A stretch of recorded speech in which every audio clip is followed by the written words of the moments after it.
జగన్మోహన్ రెడ్డి గారి హయాంలో ఆయన పాలసీ వలన ప్రభుత్వానికి మద్యం వలన ప్రభుత్వ ఖజానాకు ఒక్క నయా పైసా కూడా ఆదాయం తగ్గల.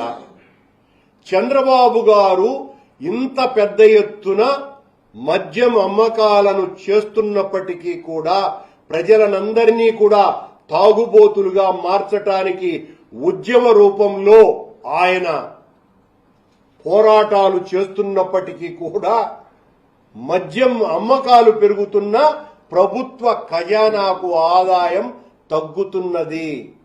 కారణమేమి తిరుమలేశ అని అడుగుతున్నాము.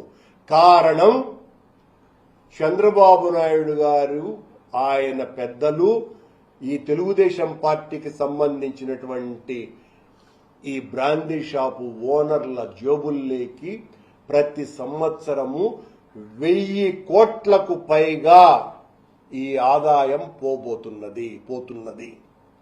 ఇదే చంద్రబాబు నాయుడు గారు